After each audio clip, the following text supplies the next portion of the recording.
Kurt, welcome back to another week of PBT Extra. This is always one of my favorite, probably my favorite time of the week. How are you doing? How was your weekend? Mine wasn't nearly as eventful as yours. It was in Southern California, just trying to stay dry. And where I was in Long Beach, it was wet, but it wasn't. We didn't have the problems much of the rest of the state had. Farther north you were.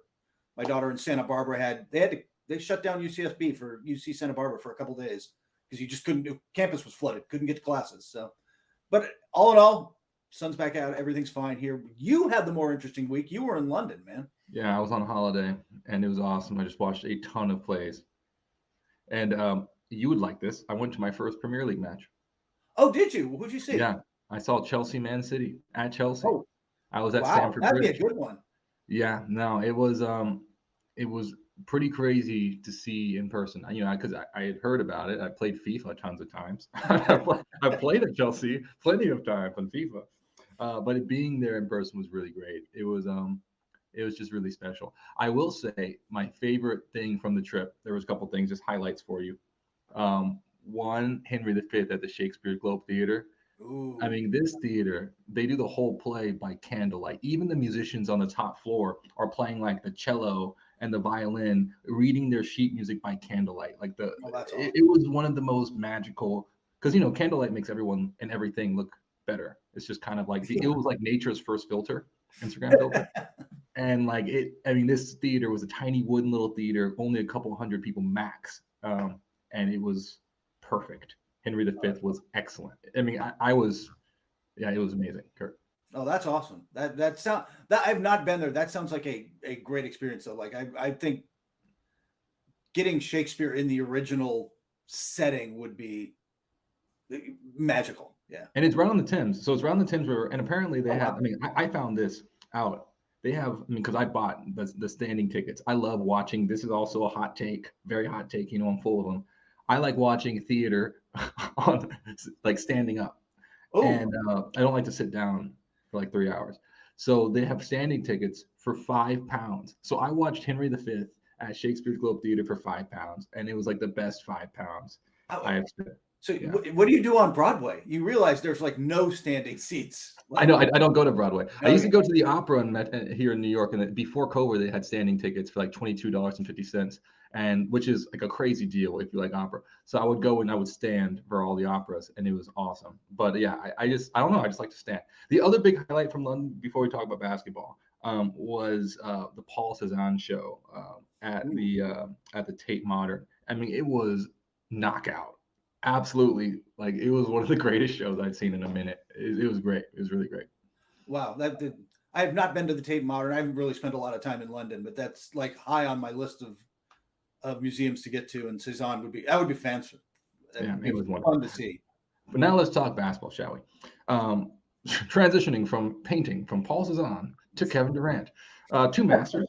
But Kevin Durant, yeah, he's out with a sprained MCL. And his right knee's out for a month, reports say. So let's talk about this. What is going to be the impact on the Nets? Because, he's the fixture. He's the crown jewel. Yeah, and he's the guy that makes the offense go. Their offense that has carried them through this, they're a jump shooting team, man. They take a lot of jump shots, frankly, a lot of mid-range jump shots, which I know are out of vogue.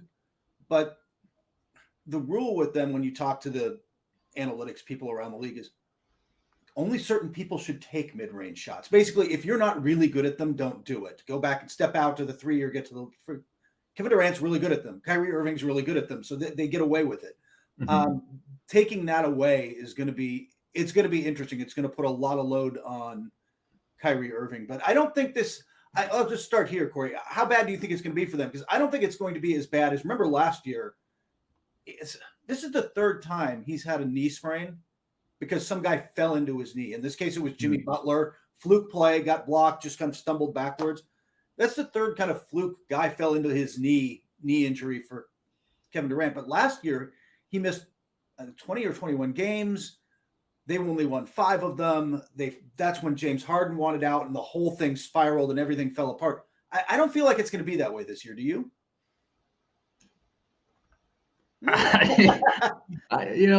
With Brooklyn, it's hard. I do know it's hard to predict the future, but with Brooklyn, when you look at the past, I think that's a pretty great indicator of this. They're like trapped in this cycle, and it's not a virtuous cycle. It's the opposite of a virtuous cycle, whatever that is. I don't know. You're a smart guy. Whatever the opposite of that word is.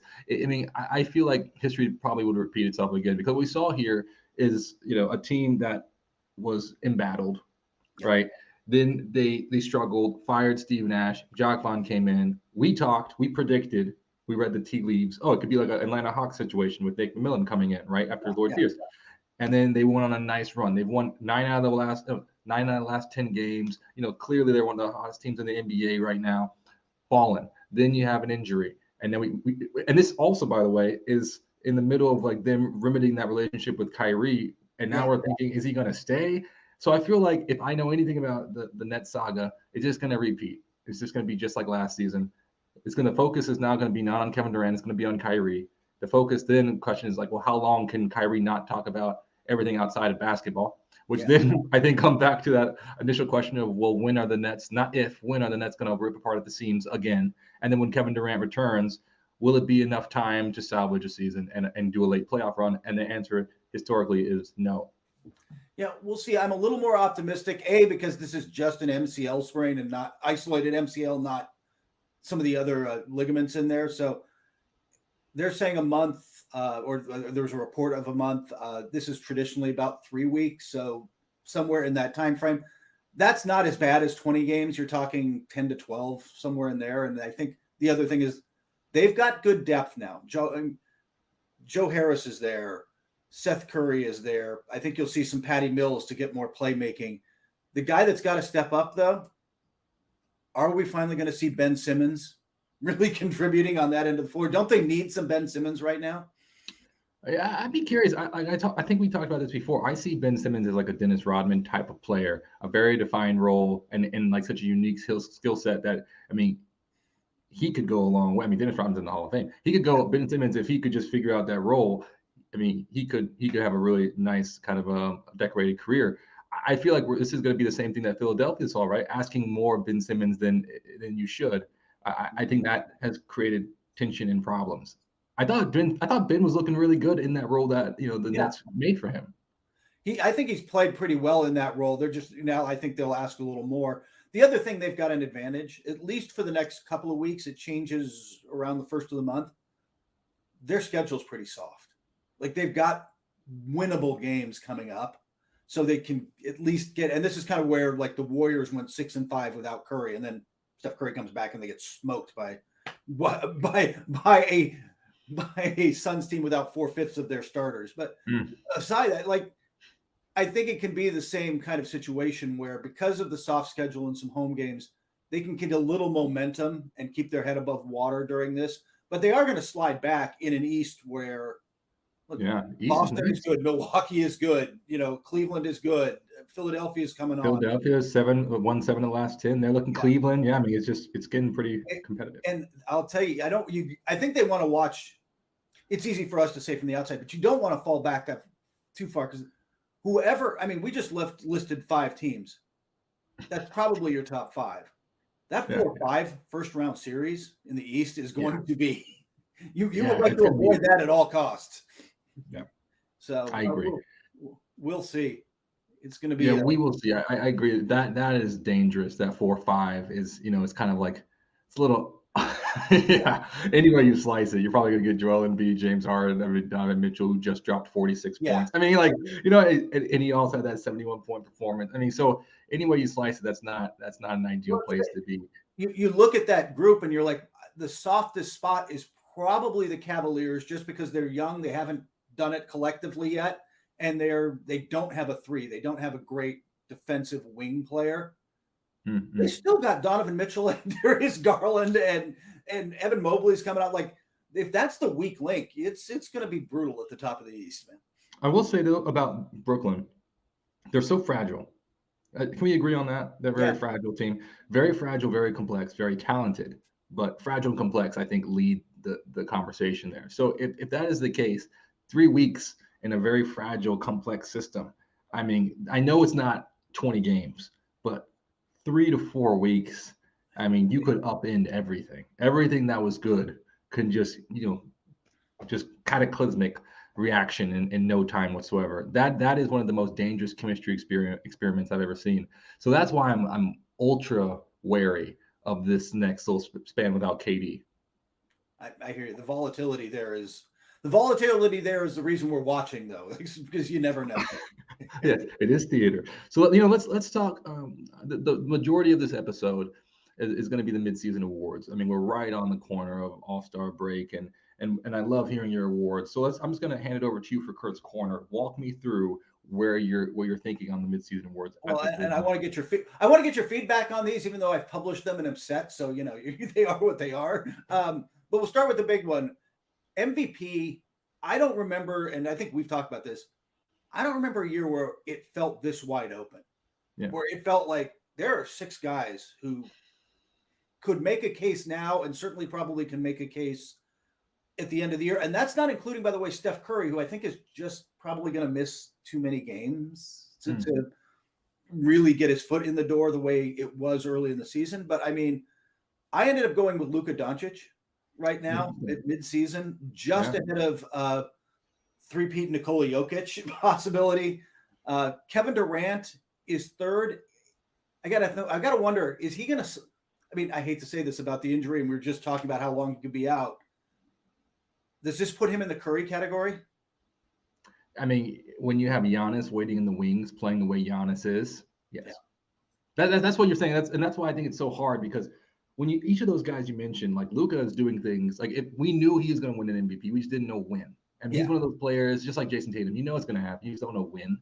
And he was also in the MVP conversation for a long part of the season too. But with Luka, he's doing things that just we have not seen before consistently, not just one-offs. I mean, it's crazy. So I agree. He has to be the front runner. But like I said, with Giannis doing what he's doing, which is just mind-bending, still, like if you miss a month, if you miss, like Steph Curry missed a lot of games, like it's just, how do you make up ground against what Giannis and Luka and Jokic is quietly, going to work there too? It's just too competitive. Deep. Denver is quietly the best team in the West right now. The number 1 seed as we speak. Tatum's on there. Obviously, he was 4th on my list. Best player, best team. Slowed down maybe a little of late. Boston seems to be picking its spots a little bit of late. Their offense stumbled, but they do that, and then they have these games where, like, oh, it's Dallas on national TV. Let's flip the switch. Let's remind everybody what we look like. And those nights are Tatum. I had Giannis Antetokounmpo 5th and Embiid 6th, and the only real difference there for me is Embiid missed a chunk of time, not disqualifying him out, but enough that he's just behind. But if he, we'll see how many games. I think that really does factor in for me. If you're going to be valuable for your team, Corey, you play. You don't, not 82, but if you get below, I don't know, 70-ish, and you're tracking the minutes, like, it matters. It matters. So that's where I have it right now, but I think that one's wide open. I think another interesting one, Defensive Player of the Year. I have Brook Lopez. Wow. From the Milwaukee Bucks. They have the 3rd best defense in the league. He has been their best defender and anchor, despite, I mean, obviously, Giannis Antetokounmpo is there and is fantastic on both ends, but he's become a really great defensive anchor for them. I had OG Anunoby 2nd. He's been the best perimeter defender in the league. Jarrett Allen. But I'll tell you, and I wrote this then, I don't think any of them win it. I think it's going to be Jaren Jackson Jr. And Memphis has been dominant since he's come back defensively. He has just been a force. He is blocking over three shots a game. Guys are shooting under 50% at the rim when he's around. I mean, he's just been a force.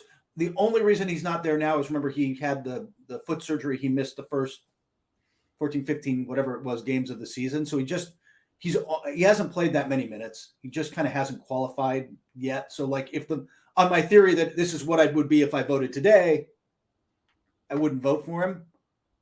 Talk to me in April. I think it could be a very different thing. Yeah, no, I think that's an accurate assessment of that award. Wait, so did Brooks surprise you a little bit, though? Yeah, it definitely did. It did surprise me. It's just when you have a. So this is my take on Defensive Player of the Year, and we saw this just, I like precedent. We saw this with Boston, when you have two players, you can almost split votes, right? Right. Yeah. And that's the issue with like Boston last year was Marcus Smart, or Robert Williams. I mean, it's just that was almost a toss up at a certain point, and then it went to Marcus Smart, who first guard to win, excuse me, since Gary Payton. So I mean, that's amazing, right? But you and I were worried, like, well, are the votes going to be split, and it goes somewhere else that we didn't expect. When you have Giannis, who is one of those rare players, like we're talking, I mean, rare. Obviously, he's one of the 75 greatest players to ever play the game. But there are very few players like on a short list of people who can be MVP, Finals MVP, Defensive Player of the Year. Like everything that you want in one person is like Michael Jordan, like Hakeem. Like there's not a lot of people. Yeah, there's very limited. Yeah, Giannis is on that list. So when you're thinking, that's why it was so surprising to me, because when I think about defense, the Bucks, you're going to win a DPOY, a Defensive Player of the Year award. My mind immediately jumps to Giannis. So to think that like the second person next to Giannis would be your pick, it did surprise me just a bit. Yeah, he's been so great as a drop back rim protector, but he's improved that ability to come out. It was a weakness for them for a while because all they played was that drop back, and they'd get to the playoffs, and to use the trendy term, you have to have scheme versatility, right? Like you can't go into the playoffs playing one way and make everybody adjust to you unless you're the 73 win Warriors or something. Like you've got to be able to win different ways, and they didn't have that, and they've added that. He steps out more on defense now. He can cover a little in space, and obviously they prefer to drop back, but I think he's really come around and been more of a defensive anchor for them than Giannis has, because Giannis has so much offensive responsibility, and he's getting the ball and going, and getting those insane transition buckets. So. Insane. I do think that's fascinating. I want to go back to Jaren Jackson, though, because I do think you're on something here.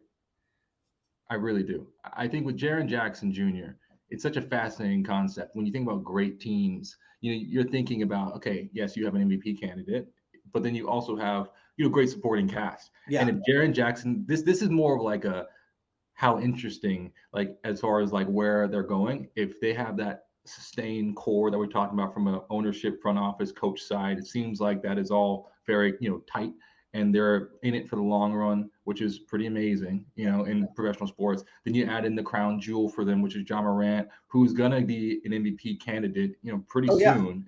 Like he was at certain points last season, but I'm talking about like for the entire season. He's gonna be right there in the conversation soon. So then now, if Jaren Jackson Jr. can step into that role of like being a Defensive Player of the Year type of player for them, if he can grow into that, now we're talking about a contender. I don't think the Grizzlies are a contender until we start seeing the people around Ja Morant be nominated for these type of awards. I think the other guy who gets lost in there sometimes, I think Desmond Bane might be a true number 2 all-star level, very good player, but I don't know that he's getting the recognition now. They make a deep playoff run this year, and maybe that dynamic changes a little bit, because right now Ja kind of, I would say Ja gets the spotlight. Ja earns the spotlight. Ja's jaw dropping. It's jaw drop. That's great. Yeah, that's really good. It's just, you can't take your eyes off of him. And sometimes I think for some fans, they lose just, hey, Bane's really good, and Jaren Jackson Jr. is really good. Like this is a good team. Steven Adams has fit great with, like, the whole thing has come together really well. And I'm not sure that sometimes we see that. Yeah, you need 2 or 3 all-stars, and then we can really start cooking. So what's next? Rookie of the Year. This is the one race. It's not runaway. It's not quite the college football title game, but it is. Which, I didn't watch the second half. I'll just tell you now. But Paolo Banchero's well out in front, right? Like, it's not even close, right? Yeah, Benedict Mathurian makes it, I don't want to say close. He is at least in the conversation. He is a clear second, playing key minutes in Indiana, putting up good numbers, but not, Paolo got 20 points a game, 21 points a game, 3 30-point games, keys to the offense as a rookie.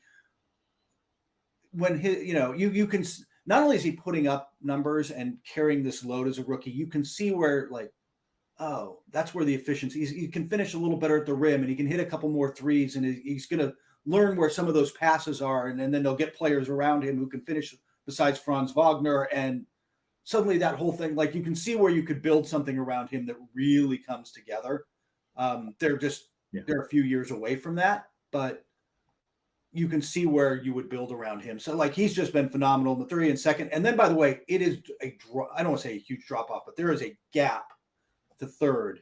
You'd have to put 3 on the ballot. I would have actually picked Walter Kessler out of Utah, who has been a defensive, he was one of the guys, the draft picks who got traded and thrown into the Rudy Gobert trade. He's actually got more blocks this year than Rudy. Like he's actually come off the bench and played good defense for them. But Jaden Ivey could be in that mix. He's putting up 15 points a game. Keegan Murray's been fantastic in Sacramento. Jabari Smith out in Houston is started slow, started to find his groove. Jalen Williams might be the guy. Like I think there's a group of them where you could Jalen Duren maybe. Like there's a group of guys who could be third. I think it'll make picking the first 5 for all rookie team interesting at the end of the year. But right now, but it's still Banchero running away with it. Yeah. Coach of the year, by the way? Yeah, I don't know. Like it's so wide open, man. Did you have anyone? I put Willie Green first, Jacques Vaughn second, Rick Carlisle third, but I don't. Missoula can have a case. Taylor Jenkins in Memphis, Bickerstaff. Like I could go on down the list. I think frankly, Bud's done a good job in Milwaukee. I'm not like it's wide open. It is a wide open race. This isn't a one where you're like, this guy's totally going to win this because I could have made a case for all 6 or 7 guys easily. Yeah, I think Bickerstaff is my pick right now. I mean, because Cleveland, we knew they showed promise coming into that play. The playing game last year. I was like, man, this team could be good. But for them to make that jump, I think that's more interesting to me than mid-season salvaging. That's what Jacques Vaughn is doing. So, for me, we've seen this in the past. I don't know if you're going to win the award, right? Like, the award would go to Monty Williams or Quinn Snyder. You would just kind of like, oh, that's a great job of being able to wrap up and do basically suture on the move. So I think Coach of the Year is different than being Medic of the Year, right? So that's kind of where I think Joe Mazzulla, even though it happened before, I think Joe is different because Coach Mazzulla is different because it started, before the season. But I think Jacques Vaughn's out, in my personal opinion, just because of that. That it's just kind of the way I see the award, going. But yeah, I think Bickerstaff would be my pick. Yeah, I think I kind of went with Willie Green because I didn't think that team could defend in New Orleans. I thought there'd be just like 5 traffic cones out there to dribble around before you scored. That's a good pick too, though. I mean, he's done New Orleans also incredible. And he's done it with. I get drawn to coaches who have had to overcome. Like they've just had guys in and out of the lineup all the time, and yet they keep finding a way to win. I think that sometimes the culture you can set as a coach and your ability to do that. And sometimes it's just depth, but sometimes it's, hey, I think Willie Green deserves a lot of credit for getting this team to defend and play this way, despite Zion missing a chunk of time and CJ being in and out of the lineup. And we haven't seen Brandon Ingram since basically Thanksgiving. Yet they keep finding a way. The other one that's wide open, I don't know what to do with, 6th man of the year. There's not a Tyler Hero kind of, or Tyler Heroes kind of guy where you're like, that's the guy. This year it's him. No. I've got to publish this later in the week. I'll probably have Christian Wood number 1. Malcolm Brogdon can be there. Larry Nance. Jordan Poole really hasn't. Look, Jordan Poole will get in the conversation. He actually would not technically qualify because he started so many games with Curry out. Yeah. I've noticed that's a recurring pattern I've seen recently occur where it's like the people I would choose for 6th man of the year have been like inserted into the starting lineups. Yeah. And it's kind of been really tough. I think historically those players would have been like Tyrese Maxey, would have been, I think we're in a different era of the NBA right now because those guys like a Tyrese Maxey or like a Hero before, when he was like first coming off the bench, before, earned that starting spot. Like those guys would have had to earn their rotation, but I think the teams are so much younger now that the fact that like they actually have to like play Tyrese Maxey as much as they are, I think it's interesting. I can't name anyone that I think off the top of my head that has run away with it. You're right. Yeah. It's the second half is really going to determine that one. I will put up a prediction or post and write about what I would choose because that's the gig. But honestly, that sentence will start with I don't know. I don't know who it's going to be come April, and if it's still like this, that's more sleepless nights trying to figure out, to splitting hairs. Like, well, who does? I mean, where do you Christian Wood's putting up numbers. Brogdon's doing more playmaking, floor generaling on a very good. Like, how do you weigh these things against each other? What do you value in the like? There's a lot of that comes into it sometimes with these close races where it comes down to, and we'll discuss it. Like, what do you think is important? What is the most important thing in being an MVP? Yeah. Is that a rhetorical question, or are you asking? Well, I mean, in general, like, that's something I think voters have to think about, just because, I mean, some years it's kind of obvious who's going to be MVP or whatever, but most years there's a couple of guys and you're like, well, they both had phenomenal years. So why this one over that one is a matter of philosophy more than a matter of an argument over, well, he's averaging 22% from the whatever, you know. Yeah. What do you think about this? I know we've talked about this. The Lakers, I know they're not good. Russell Westbrook, he only started 3 games, played 38, averaging 15 points a game. Do you think it's possible that in this season, if no one runs away with it, like Westbrook could, in theory, be in the conversation? Absolutely. I didn't have him in there, but it was kind of surprising. Yeah, when you first start pulling up the numbers, you're like, he's scoring 15 points a game, which will put him, I think it's 15. I'm off the top of my head. Yeah, it's 15. Yeah, it's 15. 15. So that puts him in the conversation of guys giving you something off the bench. What was interesting was when I went to estimated plus minus and some of the advanced stats, they kind of like him. He's actually, he's helping their offense. He's doing more, hustling more on defense, and he's putting up better advanced stats than some of the guys ahead of him. So I was struggling to get there because I think he was also like, how do you weigh the disruptive force that was him at points?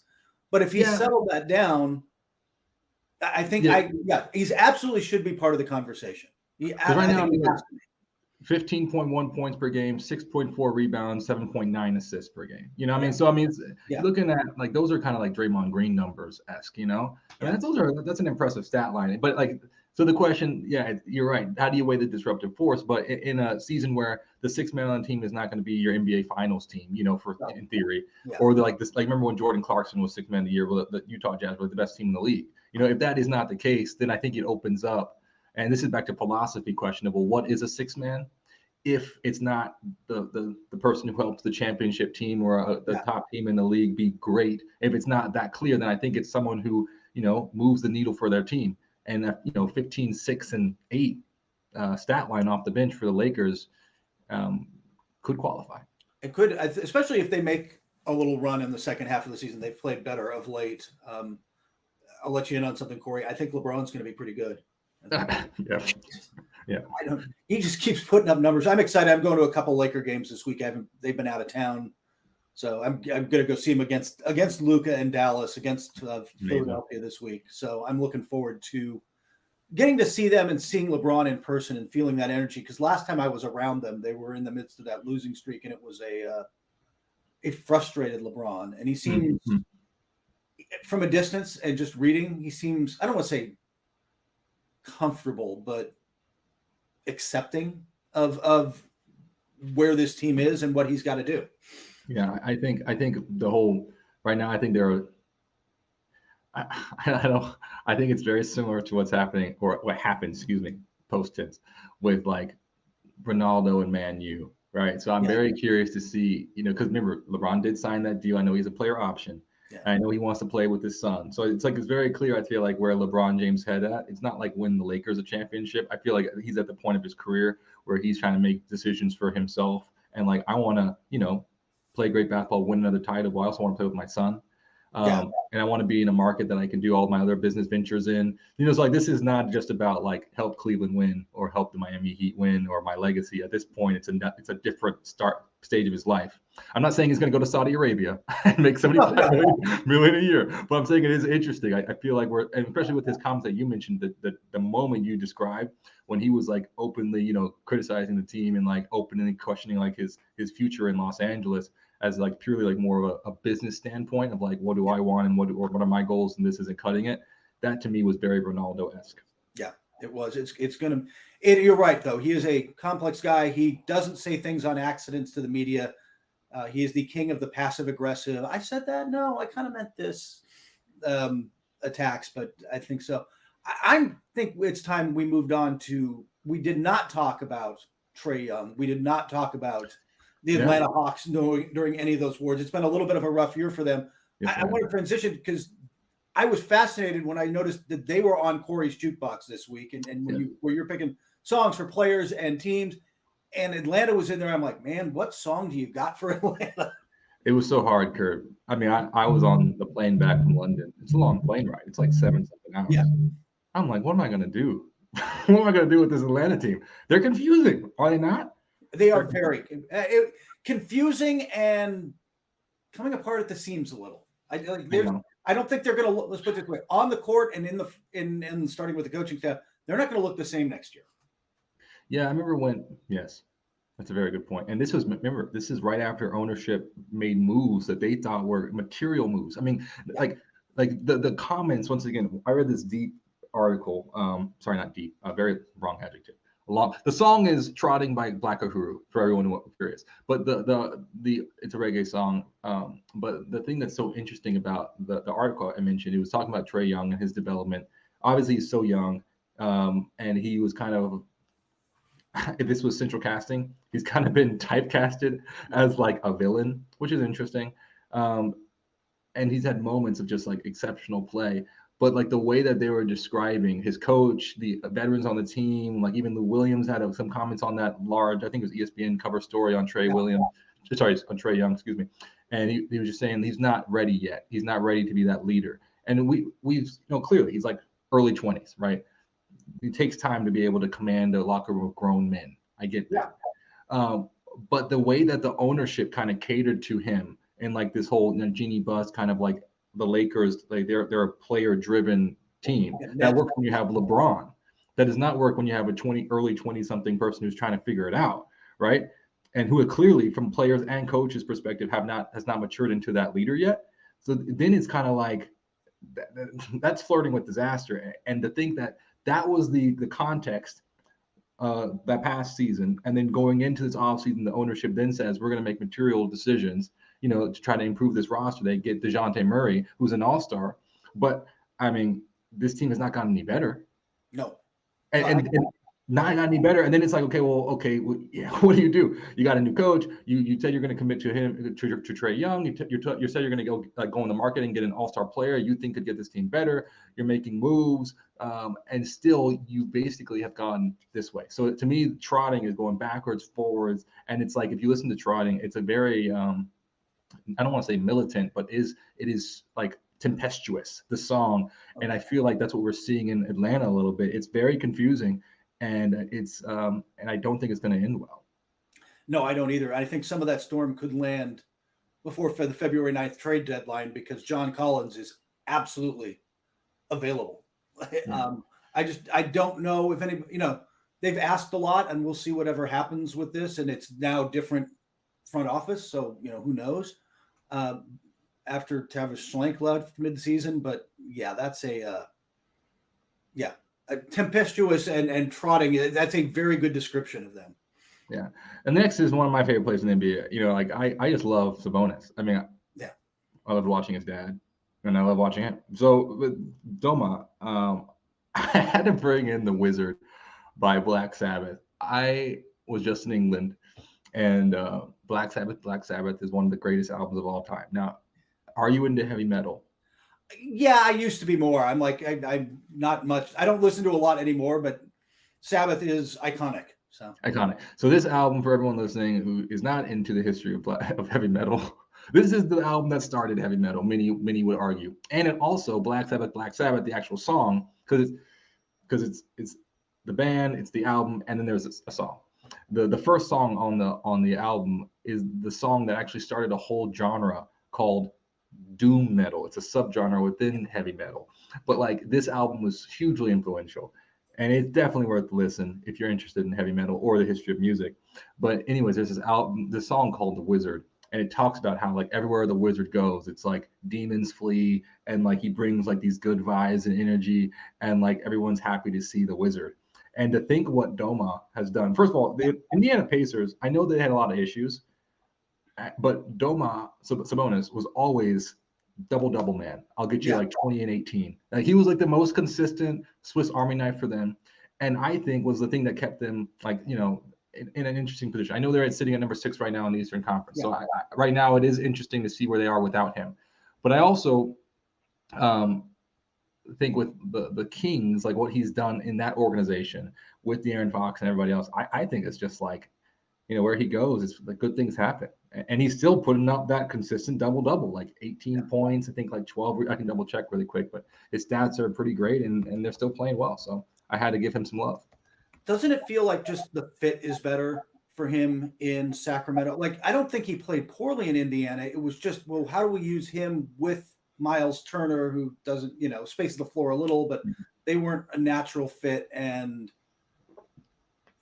they didn't have the point guard. You know, the whole situation there was just all the pieces didn't fit. They make this trade. They get Halliburton, who's been huge for them, and in Indiana, and gave them what they needed. But it was a win for a Kings team that, wait, we got to make the playoffs. We got to make the playoffs. We got to make the playoffs. So Sabonis comes in, like you said, every night, man. Every night he's putting up 18, 12, and 6. So professional. And gives them solid base every night. Like, every night we're going to get this. Now we've just got to find a way to you know, hey, we got to get Fox more involved, or Harrison Barnes some nights, or whomever. But it feels like he gives them a chance every night to win, and with that, you know, stay in the playoff play-in mix out west. Yeah, and this is interesting. Like I said, I think the fit question, that's a really interesting and subtle point that is completely on point with Indiana. I completely 100% agree. And the professionalism point that you mentioned is also a very curious point to me, because we always talk about, like, for instance, we just talked about the Atlanta Hawks. They don't have a veteran to show people the way that it's supposed. Like, if you really want to do what the ownership claims that they want to do, has been reported to say, you know, this is the direction we want to do. We want to back our star. Like, you need to have, like, I guess the best comp in the NBA for what Trae Young is going through is Luka Doncic, where it's not exactly the same, but like Luka, they brought in Jason Kidd. So yes, you don't necessarily have like a veteran on the bench teaching Luka. Like, you don't have LeBron teaching Luka for like how like LeBron taught Anthony Davis, but you have Jason Kidd teaching Luka, which is like probably better in this scenario, right? And I think like no one's doing that for Trae Young. And in the future, Sabonis is going to be the perfect veteran, like just like Kevin Love is for the Cleveland Cavaliers, just like Udonis Haslem is for the Miami Heat. Like, I think like late 30s, you know, he might get a paycheck just to bring that professionalism in, you know, once his prime is passed, because like he's so efficient and he does show up every single night. It's like, this is a job. It's not just, you know, what you do for fun and like what your dream was as a boy. Like, this is a job, and you have to show up and be reliable and trustworthy and be available. And I think he does that extremely well. I think you do need someone in there who's, hey, this is how, even if they're leading by example, this is how you take care of your body. This is how you eat right? Like, just some stuff like that on youngish teams. You need Kevin Love in Cleveland to say, hey, I had a guy who reshaped his body, who did JJ Redick, a guy who reshaped his body and could learn that. You used Haslam. He was a good one. Jared Dudley hung in the league 5 years past how long he could really contribute much on the court, because he was that guy. You could, Vince Carter did 20 seasons. Yeah, I mean, exactly. And it's a really interesting conversation too. I know, once again, Sabonis is not as athletic as Vince Carter, but like, when you think of who is, but when I do love that question you brought up, and this is more, once again, theory, but like Kevin Love had to change his body and adapt. Every player has to go through that question of, my body doesn't do what it used to do. You know, and Vince Carter, so athletic, could jump over everybody. You can't jump like that when you're 37, 38, you know? So how do you continue to be a impact player for your team and help your team win? And then also I remember a conversation I had when I was with the NBA in China. I'm not going to get into the details, but I was talking to some of the former players, and I just asked them, like, well, how in the world, you know, these are like Hall of Fame guys. I was like, how in the world do you adjust as you get older and your body doesn't move the way it used to? And the answer is, you get crafty, you get cunning. But that's something you only learn with age. And younger players don't realize that they're not always going to be able to run and jump the way they do, and that they're going to have to adjust their game in order to stay in the NBA. So I think that's why, you know, a Vince Carter or a Sabonis or any of those guys would be so huge. Kevin Love for any team they definitely are worth their weight in salt. I think if you're I don't know, Orlando, who we were talking about earlier with Banchero, if you've got, I think they sort of got that in, I was going to say Detroit, but I think Bogdanovich gives them, we'll see if they trade him, but like Bogdanovich comes in and gives you that, right? Though, like, hey, I've been in the league this long.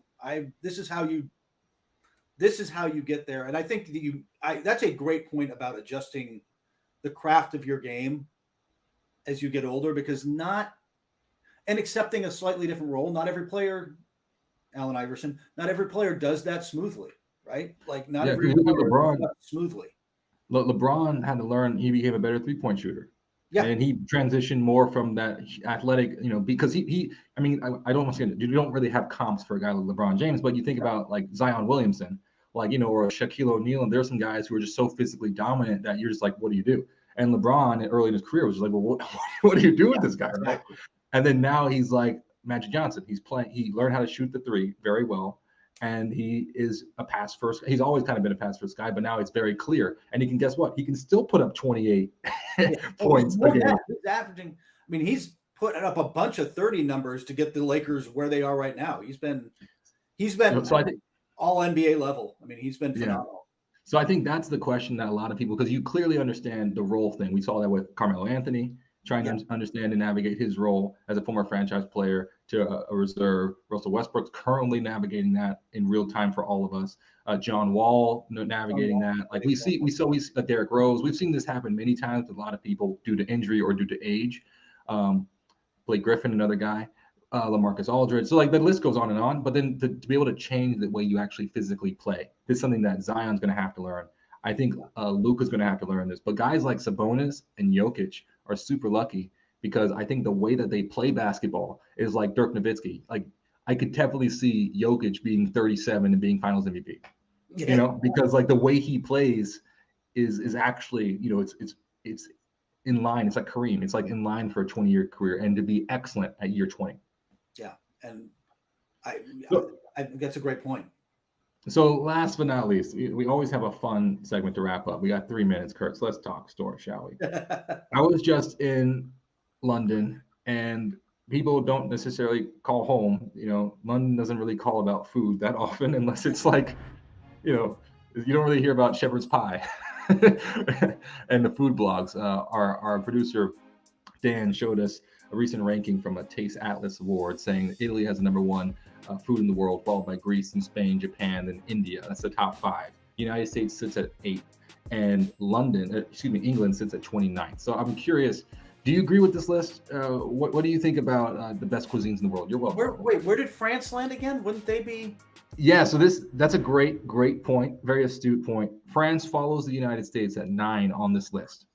I don't know that they're behind us. I mean, well, it's also hard to define. Like, I don't know. I kind of can picture what French food is. I certainly, even though it's regionalized, I can picture what Italian food is. Or we talked about this earlier. Thai is like 30th. I don't know how the heck Thailand is 30th. Like, they way higher than that. What is American? Like hamburgers, steak. Yeah, cheeseburgers are great. Yeah, but like, I'm not sure. We're so regionalized, like that. What is American food in New England is very different than what it is in Louisiana. It is very different than, it's hard. It's hard for me to say American food outside of like cheeseburgers. So like you said, I don't know. But the list seems, there were some oddities on it. First off, England 29th about right for you? You were there. I don't know. I can't think of 20 other countries. I mean, that I've been to that have better food, but I mean, I don't really have a place for it in that sense. But I do think the best food that I had in London was Indian food, and it was great. It was great. Like the Indian food. I mean, we're talking tanis and biryanis and hoppers. I mean, it was like crazy. The mango chutney. It was awesome. But I literally like only had Indian food, and then I even had an Indian version of shepherd's pie, which was great. And then I think I had like one classic British dish, which was fish and chips, and that was incredible. I went to a pub and had fish and chips. There you go. It'd be interesting. I don't know. I don't know if I'd have Greece that high personally, but like I love Greek food, so I don't know. But I've gravitated more towards Asian, more towards Thai, where I live, there's a lot of Cambodian food. Love Japanese, love Chinese. So yeah, maybe we should just write our own list. That's what I'm coming to. Well, for all the latest NBA news, articles, and more, why don't you head over to NBCsports.com/NBA, and I'll see you next week, Kurt. I look forward to it.